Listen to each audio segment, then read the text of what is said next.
네, 이번 시간은 뉴스앤파워 인터뷰 코너입니다. 추미애 법무부 장관의 행보, 정치권의 연일 파장을 불러일으키고 있습니다.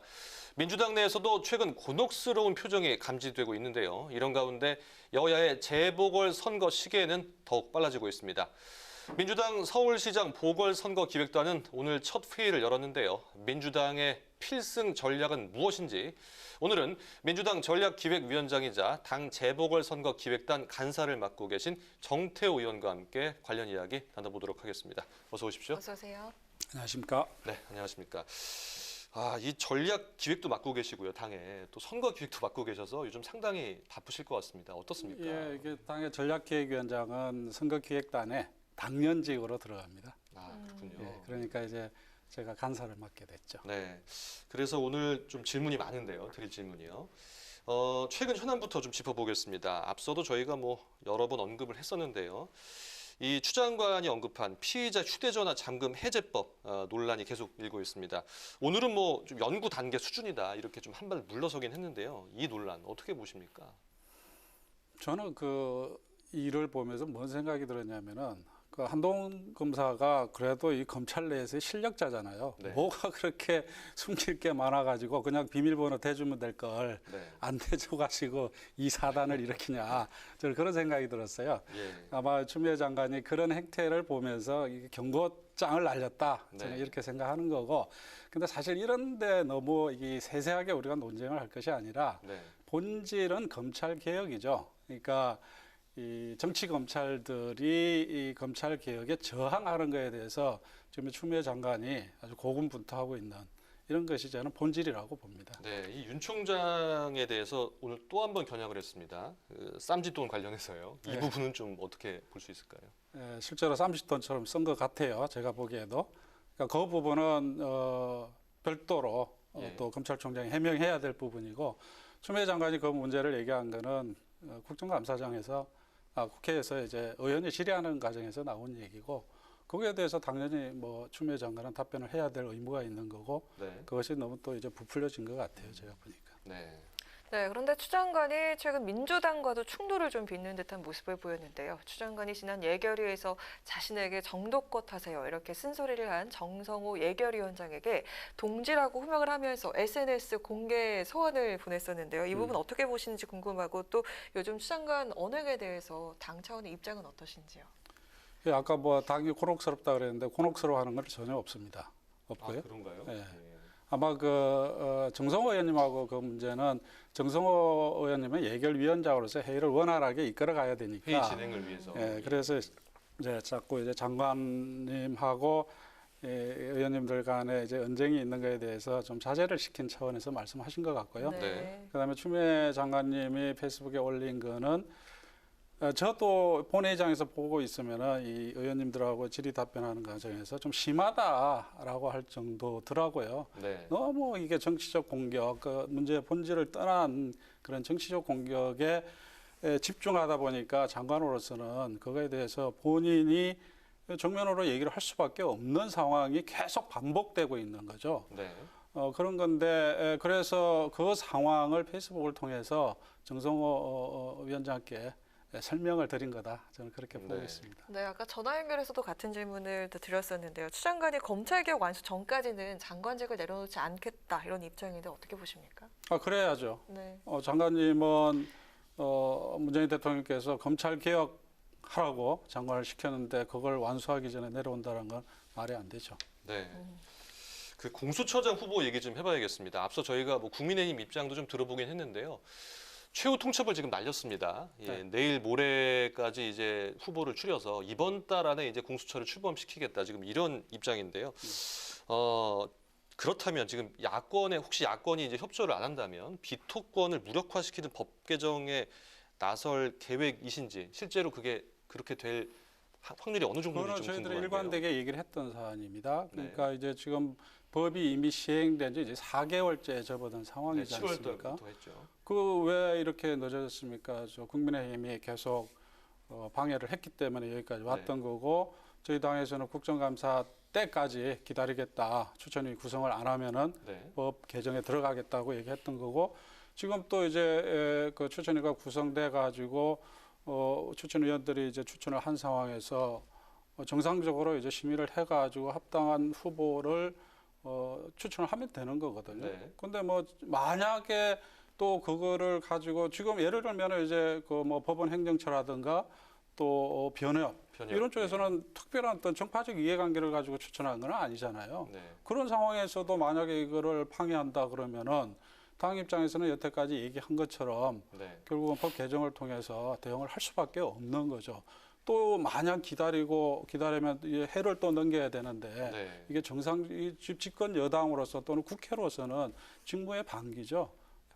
그런 관점에서 법을 개정해서라도 이 공수처를 빨리 구성하는 게 국민들에 대한 도리라고 저희들은 생각을 하고 있습니다. 네. 그러니까 변협이나 뭐 행정처장 쪽에서 지명한 후보들, 그 후보들까지 만약에 반대를 한다면 이제 법 개정에 나설 수밖에 없다. 지금 이런 그러니까 의견으로. 그쪽 분들이 추천한 거를 뭐 하라라는 취지의 말씀이 아니라 그것은 아니고요. 적어도 어느 정도 합리적으로 이 추천위원들이 구성이 돼 있고 거기서 또 추천 후보들을 추천을 한 상황에서 네. 그 전체를 무력화시키는 것 자체는 네. 이게 기본적으로 방해 행위다 이렇게 규정할 수밖에 없는 거죠. 그렇다면 좀 정치적 부담이나 이런 것들은 뭐 크지 않고 원칙대로 하시겠다. 지금 이런 입장이시군요. 네, 그 상황을 국민들께 소상하게 설명을 드리고 네. 저희 당이 그렇게 갈 수밖에 없다라는 것을 누차 말씀을 드려왔던 거잖아요. 네. 이 국민의힘이 만약에 방해를 한다면 우리는 그렇게 갈 수밖에 없다. 그것이 국민들에게 우리가 집권 여당으로서 책임을 다하는 길이다라는 말씀을 당 대표도 원내 대표도 또 저희 당의 여러 의원들이 그 말씀을 했던 거지 않습니까? 네. 네. 방금 전 연결에서도 언급이 나왔지만 공수장 임명에 대해서 국민의힘에서는 이 대통령 특별감찰 임명하라는 약속 있었다고 하는데 이에 네. 대해서 입장이 어떻습니까? 그래서 저는 물타기라고 봅니다. 이거 방해하는 거에 대해서 물타기 하는 거라고 저는 보죠. 아, 그러시군요. 에이. 네, 다음은 그 민주당의 그 재보선 관련해서 어떤 입장이신지 좀 여쭤보겠습니다. 지금 의원님께서 앞서도 제가 말씀드렸지만 재보선 기획단 간사이십니다. 또 당 선거기획단 경선 준비에 지금 시동을 걸었을 텐데요. 뭐 서울과 부산시장 하마평은 지금 많이 나오고 있습니다. 그런데 좀 기존에 알려진 인물들 외에 이번 뉴스엔에서 좀 물망에 오른 좀 새로운 인물 혹시 누가 있는지 좀 밝혀주실 분이 있으십니까? 그거는 있어도 얘기하기 어렵겠죠. 지금 이제 저희 당이 이재사 보궐선거에 후보를 공천하겠다 이렇게 네. 이제 참 어렵게 결정을 한 상황에서 네. 아직은 구체적인 후보를 얘기할 단계는 아닌 것 같고요. 지금까지 이제 언론의 하마평에 오르신 분들, 이분들만으로도 저는 아주 훌륭하신 후보가 될 수 있는 분들이라고 저는 생각을 합니다. 네. 네. 또 민주당이 재보선 선거 무공천 원칙을 뒤집어서 또 한창 논란이었잖아요. 이 선출직 중도 사태 때는 공천 분리 규정 또한 또 뒤집은 것으로 또 알려졌는데요. 문 대통령이 당대표 시절 만든 혁신안을 또 뒤집으면서 일각에서 비판이 나오고 있는데 네, 어떻게 보시는가요?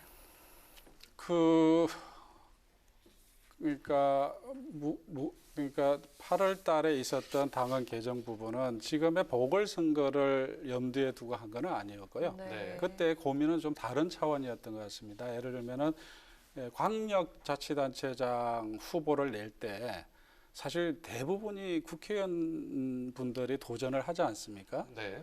그러니까 이제 광역 후보를 찾는데 이 기존의 당원으로 하면은 후보를 찾기가 참 어려워요. 그럼 외부에서 어딘가 찾아야 되는데 그 쉽지는 않는 일이잖아요. 그런 네. 문제가 있어서 미리 이제 정리를 했다라고 저는 알고 있는 거고요. 이번 보궐선거와 관계없이 아, 네. 네. 그런 기존의 그 어려움들을 이제 해소하는 차원에서 했던 거고 이번에 저희들이 이제 후보를 내기로 한 그 결정, 당헌 개정은 여튼 그 저희 당으로 인해서 보궐선거가 이루어지는 상황이고 또 당헌까지 개정했기 때문에 당 대표께서 국민들께 사과 말씀을 드렸죠. 그러나 대신 이제 좋은 후보를 내고 또 좋은 시정을 나중에 해서 저희 당이 책임 있는 정당으로서 역할을 해야 된다 그렇게 생각하고 있습니다. 네, 그렇군요. 어쨌든 이제 당원까지 개정을 했고요. 그리고 뭐 사과 말씀도 하면서 이제 후보를 내기로 결국 결정을 하셨는데요. 좀 어떤 부분에 좀 중점을 둘지 아무래도 도덕성 부분 좀 많이 이번에 고민을 하실 것 같은데요. 네, 그렇습니다. 전략이 어떻습니까? 제일 중요한 게 후보죠. 근데 후보인데 저희들이 뭐 여론조사를 보더라도 시민들, 국민들께서는 후보의 능력에 더 초점을 두는 것 같습니다. 네. 그러니까 서울시 같은 경우는 지금 우리가 코로나를 겪으면서 대한민국이라는 그 국격이 전 세계에서 이게 확 높아졌잖아요. 그러니까 네. 이 기회에 서울시는 그야말로 미국의 뉴욕과 같은 세계를 대표하는 그런 이제 도시로 성장할 수 있는 기회를 가진 거고요. 네.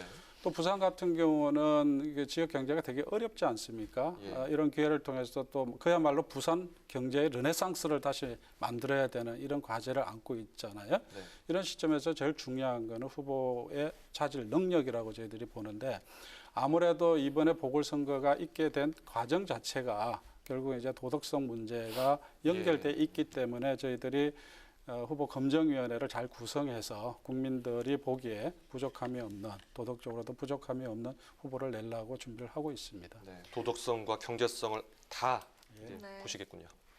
네, 그리고 최근 정치권에 관심이 쏠리고 있는 모임이 있죠. 바로 친문계가 대거 참여하는 메머드급 싱크탱크 민주주의 4.0 연구원 다음 주 발족을 하는데요. 의원께서도 출범에 크게 기여를 하셨다고 들었는데요. 의미는 무엇인지 그리고 목표도 궁금합니다. 네, 아직 출범만 안 했고요. 네, 22일 날 네. 출범을 합니다. 네. 네. 출범하면서 이제 토론회도 하게 되는데 그 의원들의 고민들이 개개인들이 많이 가지고 있어요. 무슨 고민이냐면은 지금 그야말로 코로나 이후에 신문명의 시대가 다가오는데 네. 과연 기존의 우리들이 가지고 있는 사고 또는 정책, 뭐 가치 이런 것들을 가지고 미래 시대를 우리가 준비할 수 있느냐 그 고민들을 각자가 되게 많이 합니다. 네. 민주주의 위기라는 것도 있을 수 있고 또 경제도 전 세계적인 어떤 미중 간의 갈등부터 해서 또 국내적으로 보면 산업의 변화도 급격하게 이루어지고 네. 이런 것들이 너무나 또 노동의 새로운 노동의 현상도 있는 거고 그래서 이런 것들 이런 현상들을 우리가 미래에 잘 국가적인 또 선도 국가로 우리가 가기 위해서는 새로운 관점에 뭔가 고민들이 필요하다. 그래서 이제 그러면 개인 혼자 이 문제를 해결할 수 있느냐? 아니다. 뭔가 좀 체계적이고 시스템을 가지고 한번 준비를 해보자. 그래서 연구 단체를 만든 거죠. 근데 기존에 이제 국회에 여러 가지 포럼이 있습니다만은 그런 그 포럼의 경우에는 되게 좀 안정성이 좀 떨어지기 때문에 네. 사단법인으로 해서 만들자. 근데 사단법인을 하려니까 50명 이상의 회원이 있어야 돼요. 그래서 50명 이상의 회원을 있어야 되니까 그게 네. 마치 네. 아주 뭐 대규모의 아. 연구원처럼 이렇게 네. 알려지게 된 거죠. 근데 그런 취지는 아니고 아하. 사단법인을 하다 보니까 이제 회원 50명이 있어야 되는 거고 물론 국회의원이면 국회의원이 다수지만은 민간 전문가들도 회원으로 들어오게 돼 있고 네. 되게 개방적으로 돼 있습니다. 네. 네. 그런데요, 이 민주주의 4.0 연구원, 이 친문계 인사들이 대거 참여했다. 지금 그렇기 때문에 제2의 부엉이 모임이다. 지금 이런 또 얘기가 일각에서 지금 나오고는 있거든요. 예, 이 저희들이 뭐 부분 질문을 처음에 드려야 준비할 될것 때도 그 같은데. 걱정을 했어요. 네. 야, 이거 뭐 또 우리가 모이면은 또 제2부엉이 모임 뭐 또 친문들이 뭐 대선에 뭔가 후보를 자기들 마음대로 하려고 하는 거 아니냐 이런 오해가 있을 수 있겠다라는 생각을 했는데 실제로 몇 면을 보면은 일부 이제 옛날에 노무현 대통령님을 모셨거나 이제 문재인 정부에서 근무했던 사람들이 있지만 네. 전체 명단을 보면은 그렇지 않다라는 걸 알게 되실 겁니다. 그래서 그렇군요. 상당히 개방적이고 다양한 분들이 참여하고 있다. 이렇게 네. 제가 말씀드릴 수 있죠. 친문 얘기 때문에 제가 한번 질문을 드리고 싶은데요. 그 김경수 경남지사가 이번에 1심에서 이어서 2심에서 실형 선고가 나왔습니다. 그래서 친문계 좀 대권 구상에 차질이 생긴 것 아니냐 좀 이런 또 목소리가 들리더라고요. 이건 어떻게 보십니까? 차질이 생겼죠. 네. 근데 그게 친문계의 차질이 아니고 예. 김경수 지사야말로 충분히 이제 대선 후보가 될 만한 그 능력과 그런 인품을 가지고 계신 분인데 네. 이번에 그 무죄 판결을 못 받는 바람에 그런 기회를 못 가진 게 참 안타깝죠. 근데 그게 친문이 다 그렇게 생각하는 게 아니라 네. 아마 우리 민주당을 지지하는 많은 분들이 안타깝게 생각하실 거예요. 네. 김경수 같은 분이 나오면은 그야말로 우리 당의 다양한 후보님들이 경쟁하면서 국민들이 우리 당만 쳐다볼 거 아닙니까? 저쪽에는 국민의힘 쪽에서는 지금 본인들이 후보가 변변치 않아서 네. 윤석열 사무총장이 떠날 판인데, 아니 검찰총장이 떠날 네. 판인데 우리 당은 우리 후보로서 국민들의 시선을 잡을 수 있다면 그만큼 좋은 후보는 없죠. 네. 네, 또 의원께서는 K 뉴딜위원회 정책기획단장으로도 활동을 하고 계신데 한국판 뉴딜 관련 10대 분야 법안을 연내 정기국회에서 통과시킬 방침이다 이렇게 말씀을 하신 바가 있는데요. 예. 이제 논의 상황 어떻습니까? 그렇습니다. 지금 이 한국판 뉴딜의 핵심은 이제 디지털 뉴딜과 그린 뉴딜인데 이게 다 이 법 제도 개혁과 연관되어 있습니다. 이게 대한민국의 미래 비전이면서 대한민국이 선도 국가로 나아갈 수 있는 가장 어떤 장기 비전이고 또 당장 이 코로나 경제 위기를 극복할 수 있는 해결책이기도 하고 그런데 네. 이게 되려면 이게 법 제도적인 개혁도 함께 가야 됩니다. 그런데 이제 그래서 이 10대 분야 31개 법률을 저희들이 준비를 하고 있고요. 네. 지금 현재 발의되어 있는 건 한 15개 정도 되고요. 그래서 이것들을 이 법 제도 개혁을 이번에 해내는 게 저희들로서는 큰 과제입니다. 야당하고 잘 논의는 이루어지고 있는 상황이신가요? 어떻습니까? 그거는 아마 김태년 원내대표께서 잘 하실 거라고 보고요. 네. 근데 이 지금 전 세계의 흐름이라는 게 그야말로 디지털화, 그다음에 그린화, 이거는 뭐 세계적인 조류잖아요. 네. 이번에 뭐 바이든 미국 대통령 당선자도 2050 탄소 제로를 선언하고 있고 중국도 뭐 2060 얘기하고 있고 일본도 2050 얘기하고 있고 네. 뭐 그린은 뭐 당연한 그 추세고 디지털에서 선두주자를 하는 나라가 세계 경제를 지배하게 될 것이다라는 거는 뭐 오래전부터 나왔던 얘기고 네. 그래서 결국 이거를 방해한다라는 거는 이 시대의 흐름을 막겠다 이런 의도로밖에 볼 수가 없겠죠. 그래서 제가 볼 때는 국민의힘도 적극적으로 동의하실 거라고 저는 보고 있습니다. 네. 명분이 없습니다. 네, 청와대 출신으로 여러 공직을 거치신 베테랑이시기 때문에 초선임에도 주요 보직을 맡으면서 아주 큰 존재감을 드러내고 계신 것 같은데요. 이번 국회에서 꼭 이루고 싶은 목표, 의정활동 계획 한 말씀 듣겠습니다. 제 개인적인요. 네, 뭐 개인적인 것도 포함해서. 저는 개인적으로는 우리 주민들에게 이렇게 약속했습니다. 성과 내는 정치인이 되겠다. 아, 제 나름대로의 정치인으로서 또 국회의원으로서 아젠다를 정하고 거기서 4년 후에 성과를 내는 정치 하고 싶고요.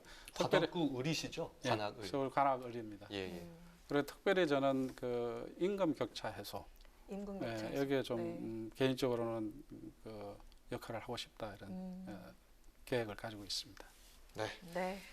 네, 뉴스엔 파워 인터뷰 지금까지 더불어민주당 정태호 전략기획위원장과 함께했습니다. 오늘 말씀 감사합니다. 고맙습니다.